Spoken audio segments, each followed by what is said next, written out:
saya Rahajeng Nur Sabrina dengan akhiran NPM 036. Di sini saya akan menyampaikan hasil presentasi tentang kelompok 3, yakni angka, lambang bilangan, dan juga tanda baca. Yang pertama, angka terdiri dari dua jenis, yakni ada Romawi dan juga Arab, di mana Romawi ini bisa dimulai dari 1, 2, 3, 4, 5, dan seterusnya. Selanjutnya, kalau angka Arab ini bisa terdiri dari kosong, 1, 2, 3, 4, 5, dan seterusnya. Contohnya seperti bab 2 halaman 20 dan Jalan Merak 3. Selanjutnya, bilangan yang menyatakan jumlah lebih dari satu suku kata maka harus ditulis dengan angka. Sedangkan jika hanya memiliki satu suku kata maka harus ditulis dengan huruf.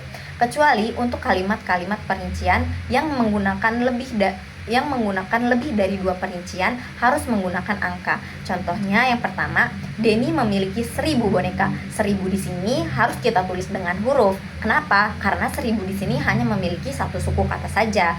Sedangkan jika kita lihat contoh yang kedua, Denny membeli 15 ayam. Di sini 15 harus kita tulis dengan angka karena 15 memiliki dua suku kata.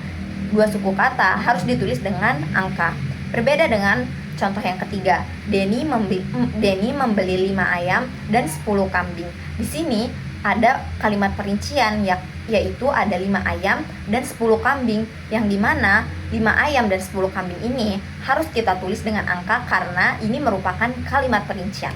Selanjutnya yang ketiga, angka digunakan untuk menyatakan satuan ukuran, berat, luas, dan isi, satuan waktu, nilai uang, dan persentase. Contohnya seperti yang pertama, kardus 10 kg ini memiliki 5 kg mangga. Di sini 10 kg ini harus kita tulis dengan angka karena 10 kg ini menyatakan sebuah satuan ukuran berat, dan juga yang sama 5 kg mangga ini harus kita tulis dengan angka karena 5 kg ini menyatakan satuan berat. Berbeda dengan contoh yang kedua, sekarang pukul 15.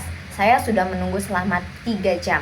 Pukul 15 di sini harus kita tulis dengan angka karena 15 ini menunjukkan satuan waktu. Sedangkan 3 jam ini harus kita tulis dengan angka karena di sini hanya menunjukkan durasi, yang dimana durasi ini tidak perlu menggunakan angka. Dan juga contoh yang terakhir ada 5%. Selanjutnya yang keempat, angka tidak boleh di awal kalimat. Contohnya seperti 2 orang tidak hadir. Di sini boleh kita gunakan karena 2 ini hanya memiliki satu suku kata dan diawali dengan huruf. Maka kalimat ini boleh digunakan. Berbeda dengan kalimat yang kedua, 15 orang tidak hadir. 15 orang di sini walaupun kita tulis dengan huruf, ini tidak boleh teman-teman, karena seperti yang kita tahu, kalau memiliki lebih dari satu suku kata maka kita harus menulisnya dengan angka. Sedangkan 15 ini kan terdiri dari dua suku kata, berarti harus kita tulis dengan angka. Gimana kalau kita tulis dengan angka seperti contoh yang ketiga, 15 orang tidak hadir? Ini tetap dinyatakan salah ya teman-teman, karena angka ini tidak boleh di awal kalimat. Nah, bagaimana sih mengatasinya? Kita bisa menggunakan kata sebanyak dan juga sejumlah, yang dimana sebanyak dan sejumlah ini bisa menggantikan posisi angka agar tidak terjadi di awal kalimat. Selanjutnya, angka berakhiran an. Penulisan angka berakhiran an ini kita harus menggunakan tanda hubung dan juga an ya teman-teman. Contohnya seperti 5 ribuan dan tahun 1990-an. Selanjutnya yang keenam, fungsi lambang bilangan bertingkat. Contohnya seperti Perang Dunia Kedua, Perang Dunia II, dan HUT RI Kedua. Yang ketujuh, angka dengan jumlah bilangan besar dapat disingkat agar mudah dibaca. Sebanyak 500.000 mahasiswa melakukan demo. Di sini 500.000 mahasiswa harus kita tulis dengan angka karena 500.000 itu terdiri dari dua suku kata, dan juga 500.000 mahasiswa ini merupakan jumlah yang besar, makanya harus kita tulis dengan angka. Yang kedua ada 5 miliar. Di sini seperti yang kita tahu, miliar itu kan hanya memiliki satu suku kata, berarti 5 miliar ini harus kita tulis dengan huruf. Assalamualaikum warahmatullahi wabarakatuh. Salam, Om Swastiastu, Namo Buddhaya, Salam Kebajikan. Perkenalkan, nama saya Safira Citra Wulia dengan akhiran NPM 092. Di sini saya akan menyampaikan materi lanjutan mengenai angka, lambang bilangan, dan tanda baca yang telah disampaikan oleh rekan saya sebelumnya. Selanjutnya saya akan menyampaikan mengenai penulisan bilangan yang ditulis dengan huruf. Yang pertama itu ada bilangan utuh dan bilangan pecahan. Contoh bilangan utuh itu ada 3 dan 13. Dan contoh bilangan pecahan itu ada 1/4 atau 1/4 dan 22/7. Selanjutnya ada angka ditulis untuk alamat seperti rumah, apartemen, jalan, dan lain-lain. Yang pertama yaitu Kartika 1 nomor 15. Yang kedua itu ada Jalan Kartika 1/15. Apa sih artinya kok ada 1/15? Jadi Jalan Kartika blok 1 nomor 15. Bisa juga diartikan Jalan Kartika 1 dengan nomor 15. Yang ketiga yaitu ada Hotel Ibis kamar 175, dan yang terakhir ada Gedung Balai Kota lantai 2 nomor 101. Selanjutnya ada angka digunakan untuk menomori bagian di kitab suci. Contoh pertama yaitu bab 2 pasal 3 halaman 7. Dan contoh yang terakhir yaitu bacalah dengan menyebut nama Tuhanmu yang menciptakan. Surat Al-Alaq surat ke-96. Selanjutnya itu ada angka dan huruf tidak boleh digunakan bersamaan dalam kalimat, kecuali dalam akta, kwitansi, nota, dan dokumen resmi. Contohnya yaitu kwitansi, telah diterima uang senilai 1 juta rupiah dari Nona Asti. Yang terakhir yaitu bilangan yang digunakan sebagai unsur geografis ditulis serangkai. Contohnya yaitu Kelapa 2, Raja 4, dan 3 Raksa. Kenapa sih mereka penulisannya tidak dipisah? Karena ketiganya merupakan kalimat yang mengandung lokasi, yaitu Kelapa 2 berada di Depok, Raja 4 berada di Papua, dan 3 Raksa berada di Tangerang. Maka keduanya tidak dapat dipisahkan. Selanjutnya yaitu materi mengenai tanda baca. Yang pertama itu ada titik.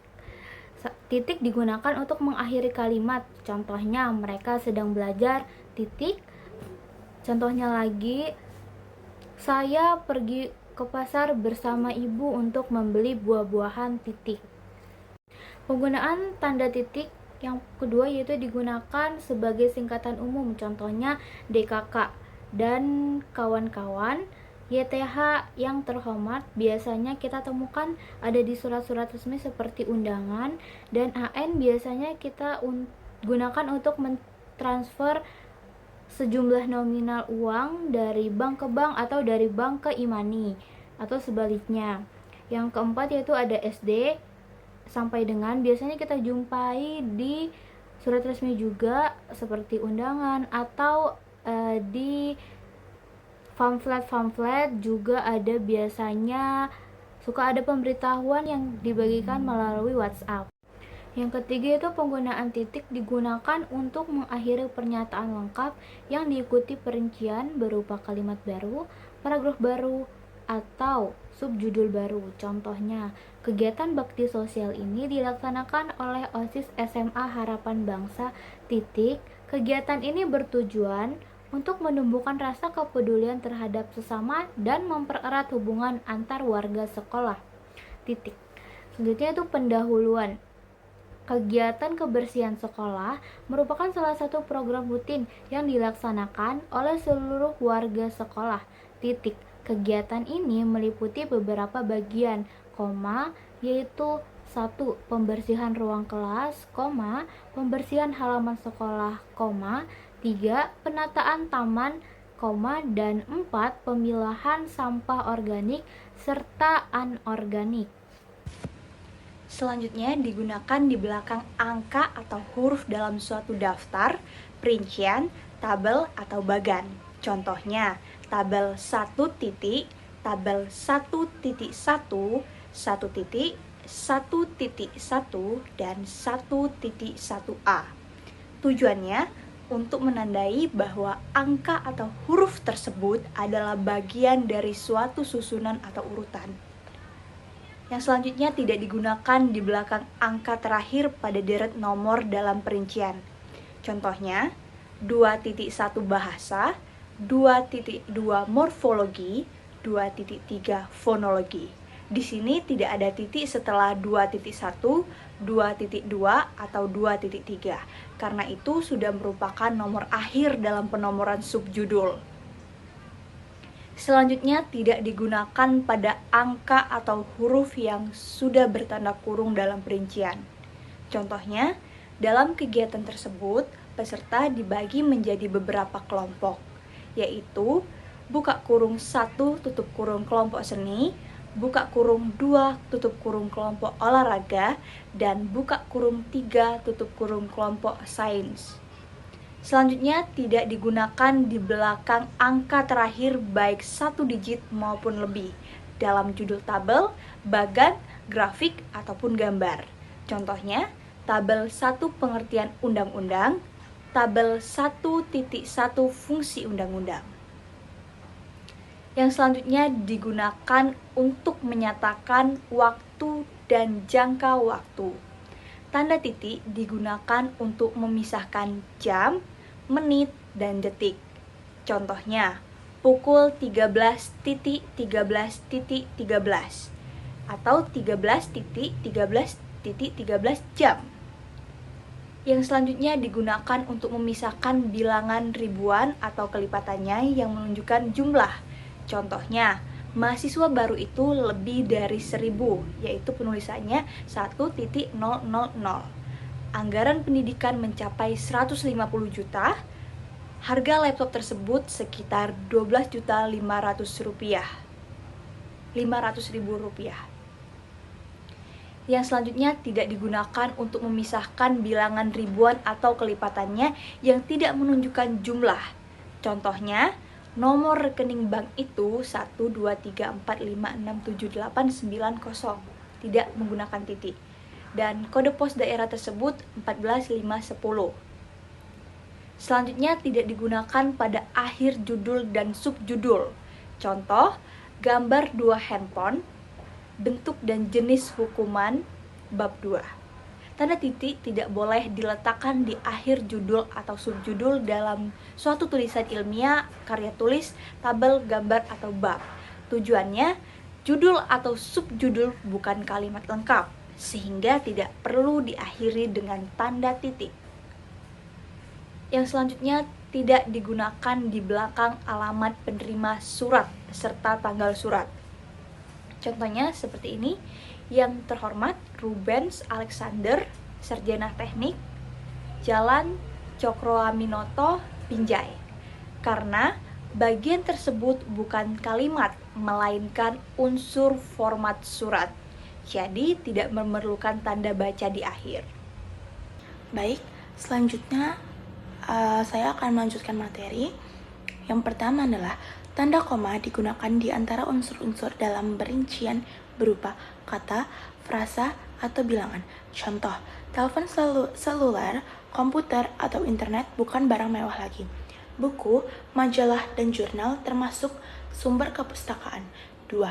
Tanda koma digunakan sebelum kata penghubung seperti tetapi, melainkan, dan sedangkan. Dalam kalimat majemuk pertentangan, contohnya, saya ingin membeli kamera, tetapi uang saya belum cukup. Ini bukan milik saya, melainkan milik ayah saya. Dia membaca cerita pendek, sedangkan adiknya melukis panorama. Yang ketiga, tanda koma digunakan untuk memisahkan anak kalimat yang mendahului induk kalimat. Contohnya, kalau diundang, saya akan datang. Karena baik hati, dia mempunyai banyak teman. Agar memiliki banyak wawasan yang luas, kita harus membaca banyak buku. Yang keempat, tanda koma digunakan jika induk kalimat mendahului anak kalimat. Contohnya, saya akan datang kalau diundang. Dia mempunyai banyak teman karena baik hati. Kita harus banyak membaca buku agar memiliki wawasan yang luas. 5. Tanda koma digunakan di belakang kata atau ungkapan penghubung. antar kalimat seperti oleh karena itu, jadi, dengan demikian, sehubungan dengan itu, dan meskipun demikian. Contohnya, mahasiswa itu rajin dan pandai, oleh karena itu dia memperoleh beasiswa belajar di luar negeri. Yang keenam, tanda koma digunakan sebelum dan atau sesudah kata seru, seperti o, koma, ya, wah, aduh, atau hai. Dan kata yang dipakai sebagai sapaan, seperti bu, dik, atau nak. Contohnya, oh begitu, wah bukan main. Yang terakhir, tanda koma digunakan untuk memisahkan petikan langsung dan bagian lain dalam kalimat. Contohnya, kata nenek saya, kita harus berbagi dalam hidup ini. Kita harus berbagi dalam hidup ini. Kata nenek saya, karena manusia adalah makhluk sosial. Sekian dari presentasi kami, dari presentasi saya yang saya sampaikan. Selanjutnya ke pemateri selanjutnya. Terima kasih. Baik, selanjutnya ada tanda koma tidak digunakan untuk memisahkan petikan langsung yang diakhiri tanda tanya atau tanda seru dari bagian kalimat yang mengikutinya. Contohnya, di mana saudara tinggal? Tanya Pak Lurah. Nah, sebelum tanya Pak Lurahnya ini tidak digunakan tanda koma sebagai pemisah. Contoh yang kedua, masuk ke dalam kelas sekarang, perintahnya. Sebelum kata perintahnya tidak digunakan tanda koma sebagai pemisah. Yang kesembilan, ada tanda koma digunakan di antara nama dan alamat, bagian-bagian alamat, tempat dan tanggal, serta nama tempat dan wilayah yang ditulis secara berurutan. Contohnya, Saudara Rahmat Hidayat, Jalan Sumbawa 1/18, Kelurahan Merdeka, Kecamatan Sumber Bandung, Bandung 40113. Yang ke-10, ada tanda koma digunakan sesudah salam pembuka seperti dengan hormat atau salam sejahtera, salam penutup seperti salam takzim atau hormat kami, dan nama jabatan penanda tangan surat. Contohnya dengan surat, salam sejahtera, Yang ke-11, ada tanda koma digunakan di antara nama orang dan singkatan gelar akademis yang mengikutinya untuk membedakannya dari singkatan nama diri, nama keluarga, atau nama marga. Contohnya ada B. Ratulangi, SE. Nah, SE-nya ini sebagai penanda bahwa B. Ratulangi ini merupakan lulusan sarjana ekonomi. Contoh yang kedua ada Nyonya Hadijah, MA. Yang ke-12, ada tanda koma digunakan sebelum angka desimal atau di antara rupiah dan sen yang dinyatakan dengan angka. Contohnya ada 12,5 M, 27,3 kg, 500,50 rupiah. Yang ke-13, ada tanda koma digunakan untuk mengapit keterangan tambahan atau keterangan aposisi. Contohnya, di daerah kami, misalnya, masih banyak bahan tambang yang belum diolah. Contoh yang kedua, semua siswa, baik laki-laki maupun perempuan, harus mengikuti pelatihan paduan suara. Yang ke-14, tanda koma dapat digunakan di belakang keterangan yang terdapat pada awal kalimat untuk menghindari salah pengertian. Contohnya, dalam pengembangan bahasa Indonesia, kita dapat memanfaatkan bahasa daerah. Nah, contoh yang kedua, atas perhatian saudara, kami ucapkan terima kasih. Tanda yang selanjutnya adalah tanda titik koma. Tanda titik koma dapat digunakan sebagai pengganti kata penghubung untuk memisahkan kalimat setara di dalam kalimat majemuk. Contohnya, hari sudah malam, titik koma, anak-anak masih membaca buku.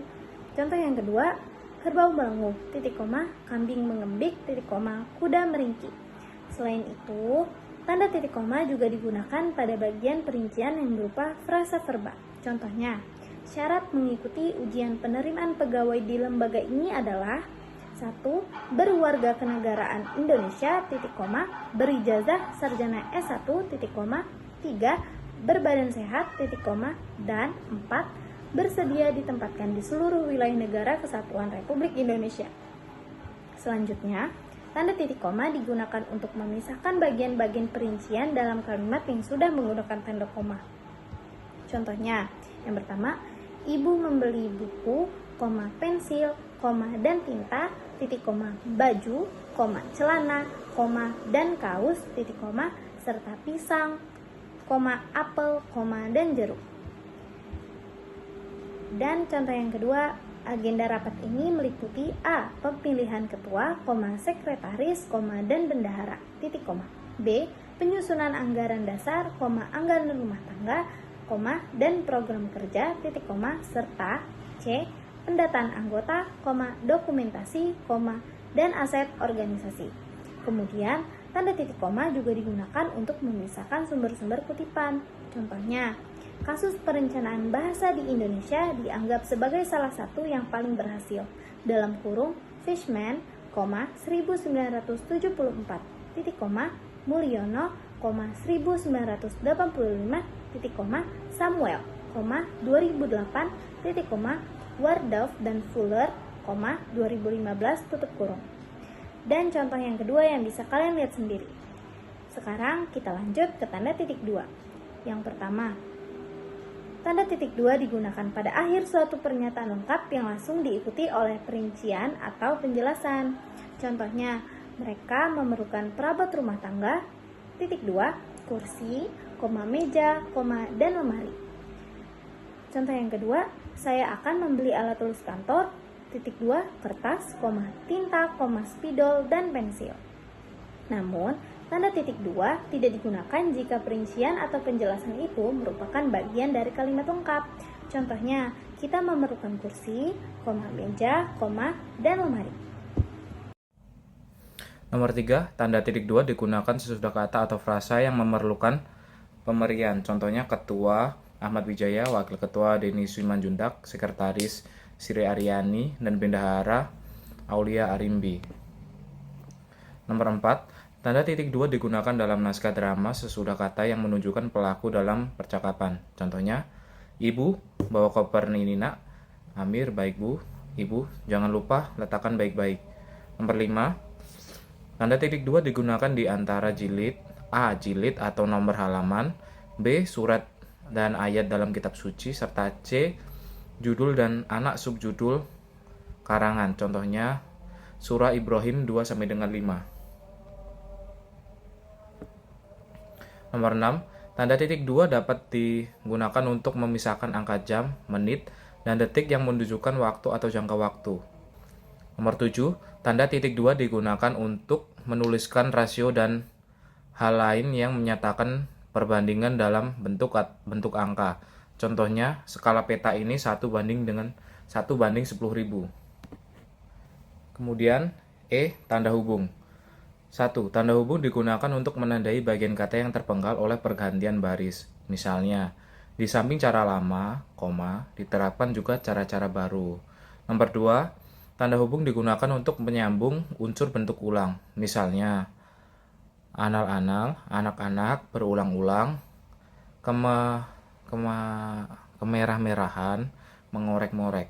Kemudian nomor 3, tanda hubung digunakan untuk A. Menyambung tanggal, bulan, dan tahun yang dinyatakan dengan angka. B. Menyambung huruf dan kata yang dieja satu demi satu. Dan C. Menyatakan skor perbandingan. Misalnya 11, strip 2022, dan seterusnya. Terima kasih. Tanda hubung digunakan untuk memperjelas hubungan bagian kata atau ungkapan. Misalnya, tanda hubung evolusi, tanda hubung urus. Yang kelima, tanda hubung digunakan untuk merangkaikan unsur yang berbeda, yaitu di antara huruf kapital dan non-kapital, serta di antara huruf dan angka. Misalnya, tanda hubung Indonesia, peringkat ke tanda hubung 2. Yang keenam, tanda hubung tidak digunakan di antara huruf dan angka jika angka tersebut melambangkan jumlah huruf. Misalnya BP 2MI, P4 TK, P3K. Yang ketujuh, tanda hubung digunakan untuk merangkaikan unsur bahasa Indonesia dengan unsur bahasa daerah, bahasa asing, atau slang. Misalnya disrepet. Yang ke-8, tanda hubung digunakan untuk menandai imbuhan atau bentuk terikat yang sudah menjadi objek bahasan. Misalnya, imbuhan pada pekerja bermakna orang yang atau pelaku. Bentuk terikat pasca berasal dari bahasa Sanskerta. Bentuk terikat anda, nda, atau uda terdapat pada kata ayahanda, ibuhanda, dan pamanda. Yang kesembilan, tanda hubung digunakan untuk menandai dua unsur yang merupakan satu kesatuan. Misalnya, suami istri, Soekarno-Hatta, Konferensi Asia Afrika. Tanda yang selanjutnya ada tanda pisah. Tanda pisah dapat digunakan untuk mengapit keterangan atau penjelasan yang bukan bagian utama dari kalimat. Misalnya, kemerdekaan bangsa itu tanda pisah saya yakin akan tercapai, diperjuangkan oleh bangsa itu sendiri. Yang kedua, tanda pisah dapat digunakan untuk mengapit keterangan atau penjelasan yang merupakan bagian utama kalimat dan dapat saling menggantikan dengan bagian yang dijelaskan. Misalnya, Soekarno-Hatta tanda pisah, proklamator kemerdekaan RI tanda pisah diabadikan menjadi nama jalan di beberapa kota di Indonesia. Yang ketiga, tanda pisah digunakan di antara dua bilangan, tanggal, hari, bulan, tahun, atau tempat yang berarti sampai dengan atau sampai ke. Misalnya, tahun 2022 sampai 2023, tanggal 5 sampai 10 April 2022, hari Senin sampai Jumat, Jakarta sampai Bandung. Tanda elipsis. 1. Tanda elipsis digunakan untuk menunjukkan bahwa dalam suatu kalimat atau kutipan ada bagian yang dihilangkan atau tidak disebutkan. Misalnya, penyebab kemerosotan ... akan diteliti lebih lanjut. Dalam Undang-Undang Dasar Negara Republik Indonesia tahun 1945 disebutkan bahwa bahasa negara ialah lain lubuk, lain ikannya. 2. Tanda elipsis digunakan untuk menulis ujaran yang tidak selesai dalam dialog. Misalnya, menurut saya seperti, bagaimana Bu? Jadi simpulannya, oh sudah saatnya kita beristirahat. 3. Tanda elipsis digunakan untuk menandai jeda panjang dalam tuturan yang dituliskan. Misalnya, maju, jalan. Kamera siap. 1, 2, 3. Ya. 4. Tanda elipsis di akhir kalimat diikuti dengan tanda baca akhir kalimat berupa tanda titik, tanda tanya, atau tanda seru. Misalnya, dalam Undang-Undang Dasar Negara Republik Indonesia tahun 1945 disebutkan bahwa bahasa negara ialah. Jadi, mengapa selama ini dia bekerja sebagai? Pergi dari sini jika kamu. J. Tanda petik. Tanda petik digunakan untuk mengapit petikan langsung yang berasal dari pembicaraan, naskah, atau bahan tertulis lain. Misalnya, merdeka atau mati, seru Bung Tomo dalam pidatonya. Kerjakan tugas ini sekarang, perintah atasannya, karena besok akan dibahas dalam rapat. Menurut pasal 31 ayat 1 Undang-Undang Dasar Negara Republik Indonesia tahun 1945, setiap warga negara berhak mendapat BBM pendidikan. Ya. 2. Tanda petik digunakan untuk mengapit judul puisi, judul lagu, judul artikel, judul naskah, judul bab buku, judul pidato atau khotbah, tema atau subtema yang terdapat di dalam kalimat. Misalnya, puisi Pahlawanku terdapat pada halaman 125 buku itu. Marilah kita menyanyikan lagu Maju Tak Gentar. Saya sedang membaca Peningkatan Mutu Daya Ungkap Bahasa Indonesia dalam buku Bahasa Indonesia menuju Masyarakat Madani. Makalah yang berjudul Pembentukan Insan Cerdas Kompetitif menarik perhatian peserta seminar. Perhatikan hubungan antar klausa dalam buku Tata Bahasa Buku Bahasa Indonesia. Ceramah subuh minggu lalu di Masjid Istiqomah yang berjudul Hikmah dan Tujuan Berpuasa Ramadan. Kongres Bahasa Indonesia bertema menjayakan bahasa dan sastra Indonesia. 3. Tanda petik digunakan untuk mengapit istilah ilmiah yang kurang dikenal atau kata yang mempunyai arti khusus. Misalnya, peladen komputer ini tidak berfungsi. Dilarang memberikan amplop kepada petugas. Tanda petik tunggal.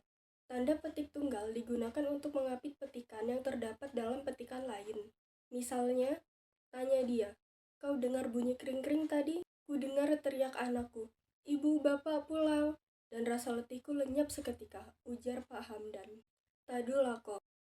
Kita bangga karena lagu Indonesia Raya berkumandang di arena Asian Games, kata Ketua KONI. Yang kedua, tanda petik tunggal digunakan untuk mengapit makna, padanan, atau penjelasan kata atau ungkapan. Misalnya, tergugat yang digugat, retina, dinding mata sebelah dalam, noken, tas kas Papua, tadu lako panglima, marsiadap ari, saling bantu. Tua sakato, sepakat demi manfaat bersama, self-quarantine, karantina mandiri, lockdown, karantina wilayah, marhunbih, uang atau pinjaman. Selanjutnya, tanda kurung. Tanda kurung digunakan untuk mengapit keterangan tambahan seperti singkatan atau padanan kata asing.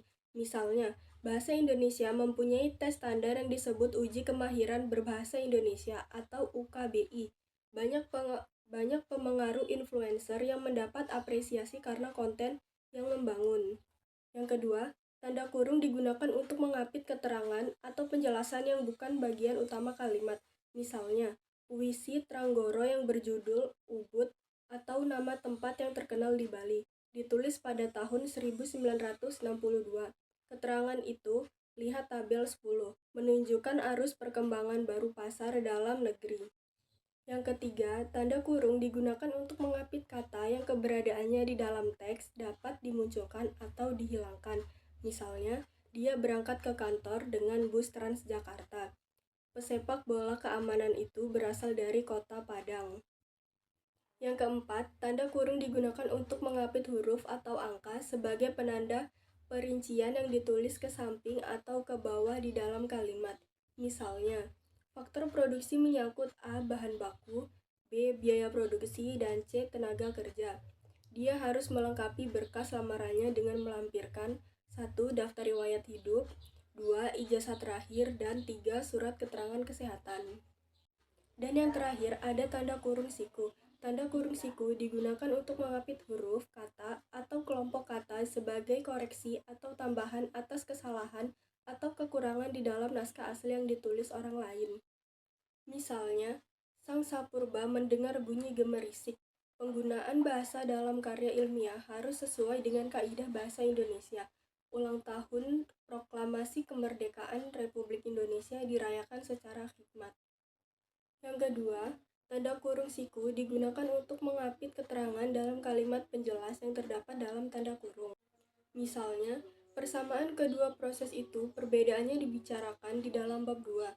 Lihat halaman 35-38, perlu dibentangkan di sini. Dan saya Fariha Amanda dengan nomor terakhir MPM 037 akan menjelaskan mengenai tanda garis miring. Tanda garis miring memiliki 3 kegunaan. Yang pertama yaitu tanda garis miring digunakan dalam nomor surat, nomor pada alamat, dan penandaan masa 1 tahun yang terbagi dalam 2 tahun takwiyah. Contoh nomor surat yaitu 7 garis miring PK garis miring 2 garis miring 2022. Lanjut untuk contoh nomor pada alamat yaitu Jalan Keramat 3 garis miring 10. Untuk contoh penandaan masa 1 tahun yang terbagi dalam 2 tahun takwiyah yaitu 1 periode kegiatan yang mencakup 2 tahun kalender. Contohnya 2023 garis miring 2024.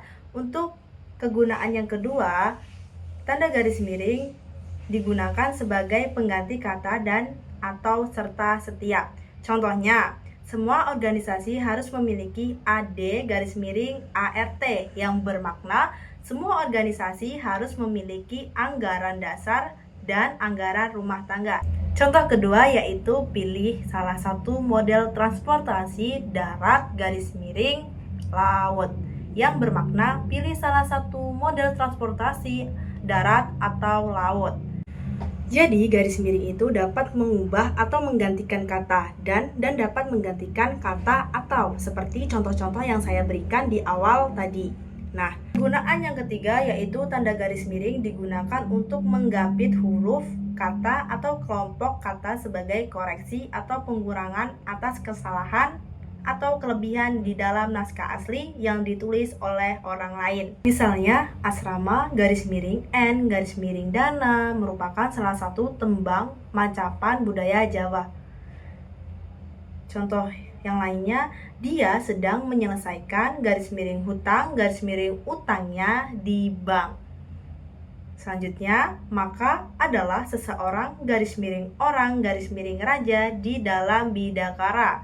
Jadi, garis miring juga dapat untuk digunakan menggapit huruf, kata, atau kelompok kata. Dan materi yang terakhir yaitu mengenai tanda apostrof, yaitu tanda yang dapat digunakan untuk menunjukkan penghilangan bagi kata atau bagian angka tahun dalam konteks tertentu.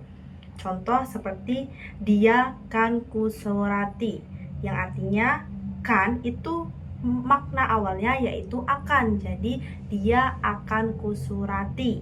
Contoh berikutnya yaitu diriku selalu dimanja, karena ada tanda apostrofnya berarti ada kata atau bagian kata yang dihilangkan. Sekian video presentasi dari kelompok 3. Apabila ada salah kata kami mohon maaf. Wassalamualaikum warahmatullahi wabarakatuh.